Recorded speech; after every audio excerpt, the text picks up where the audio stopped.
Hello दोस्तों, मैं हूं आपका होस्ट फ्लेयर। Let's begin. अभी 2-3 दिन पहले ही Spiderman no way from home release हुई है। अगर आपने मूवी देख ली है तो मुझे कमेंट में बताओ। पिछले कई दशकों से मार्वल की मूवीज़ में बहुत ज़्यादा हैवी साइंस फिक्शन जोनरा क्रिएट किया जा रहा है। आयरन मैन से हमें पता चला आर्क रिएक्टर एक हैवी सोर्स ऑफ एनर्जी है। हल्क से पता चला हमें DNA and nuclear science of engineering. और स्पाइडरमैन में यही सब चीज़ें, जैसे कि पहले उसे एक रेडियो एक्टिव स्पाइडर काटता है और उसमें super human strength, spider crawling, spider sense and web shooting की पावर मिलती है। ये सब क्रेडिट जाता है हमारे प्यारे स्टैनली साहब को, जिन्होंने इस कैरेक्टर को साइंस से जोड़ा। लेकिन अगर हम बात करें साइंस फिक्शन की, तो एक हद तक हम इमेजिन कर सकते हैं इन सभी पावर्स को, लेकिन हद तब पार हो जाती है जब ये साइंस का पैर हाथ तोड़ने लगते हैं। वैसे मैं इस मूवी को क्रिटिसाइज नहीं कर रहा हूँ, मगर एक साइंटिफिक ब्रेकडाउन कर सकता हूँ कि क्या है वास्तविक में और क्या नहीं। तो ध्यान से सुनना। तो जो कॉन्सेप्ट इन्होंने मल्टीवर्स का यूज़ किया है वो गलत हो सकता है। मैं ये नहीं कह रहा हूँ कि ये गलत हो सकता ही है, मगर हो सकता है गलत। पहले ये समझते हैं कि हमारे जीनियस साइंटिस्ट यूनिवर्स के बारे में आखिर कहते क्या हैं।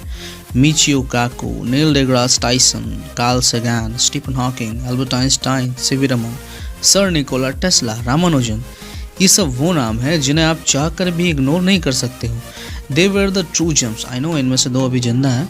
इन सब का यही कहना था कि अगर कोई यूनिवर्स का समझने का दावा करता है तो या तो वो मेंटल डिसबैलेंस्ड है या फिर वो झूठ बोल रहा है। हाइजेनबर्ग एंड मैक्स प्लैंक ये भी अपने समय के श्रेष्ठ वैज्ञानिकों में से एक थे। इन दोनों का ही ये कहना था, या फिर इन दोनों में से कोई एक ने कहा था, शायद मुझे अच्छे से याद नहीं है, कि अगर किसी ने भी क्वांटम फिजिक्स को समझ लेने का दावा कर लिया है, मतलब ये कहा है कि मैं यार पूरी तरीके से समझ चुका हूँ, तो या फिर वो झूठ बोल रहा है या तो फिर वो मेंटल डिसबैलेंस्ड है। क्योंकि जिसने भी क्वांटम फिजिक्स पढ़ी है वो बोलने की हालात में तो नहीं रहे हैं। मतलब वो कम्प्लीटली पागल हो चुके हैं, एक ऐसे जोनरा में चले गए हैं जहाँ वो मौन हो जाते हैं, कम्प्लीटली चुप हो जाते हैं। So back to our topic. क्योंकि जो साइंस हमें पढ़ाया जा रहा है ना, वो सिर्फ और सिर्फ एक पॉइंट पे जाके ख़त्म हो जाता है। हमें सिर्फ उतना ही बताया जा रहा है जितना एक रोबोट को प्रोग्रामिंग किया जाता है। इस टॉपिक में मैं एक बहुत अच्छा वीडियो बना है। मेरे एक फ्रेंड हैं एक्स साइंस, उन्होंने अपने यूट्यूब चैनल पे अपलोड किया है। आप चाहे तो उस वीडियो को देख सकते हैं इस वीडियो के ख़त्म होने के बाद। जैसे देखो, इसका मैं प्रूफ देता हूँ। जैसे कि सर निकोला टेस्ला और सर आइंस्टाइन के बहुत सारे ऐसे इन्वेंशंस दुनिया से छुपाए गए हैं जो कि बहुत कारगर थे हमारे जीवन के लिए, हमारे रोज़मर्रा के जीवन के लिए। वो सारे इन्वेंशंस बहुत ज़्यादा कारगर होते हैं। मैं आपको इसका प्रूफ भी दूंगा कि कैसे हमें रियलिटी से अलग रखा जाता है।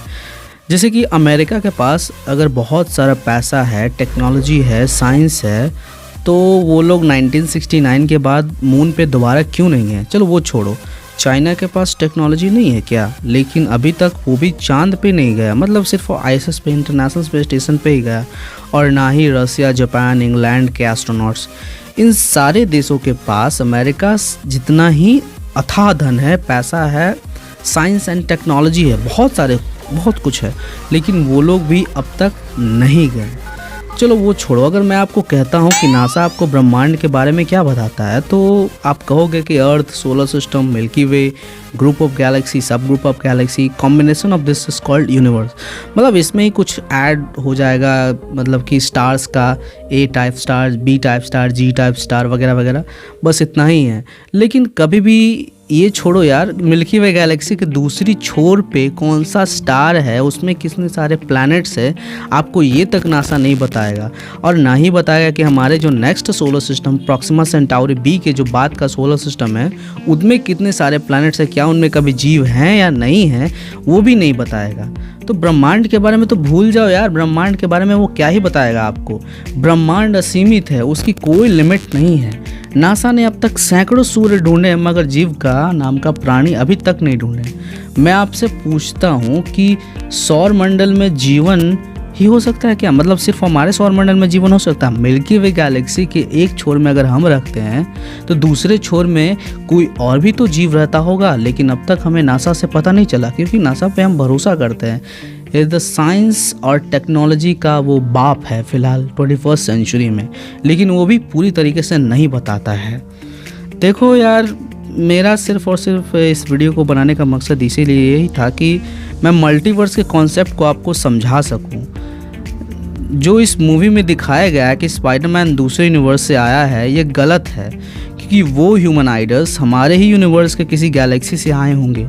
देखिए, मैं एमसीयू के विज्ञान और नासा के रिसर्च को जोड़ रहा हूँ, क्योंकि जोड़ना मेरा काम है और देखना आपका काम है। तो सेकंड वीडियो बहुत जल्द आएगा, तो चैनल को सब्सक्राइब करो, वीडियो को लाइक करो और कमेंट करो और वीडियो को शेयर करो। धन्यवाद। जय श्री राम।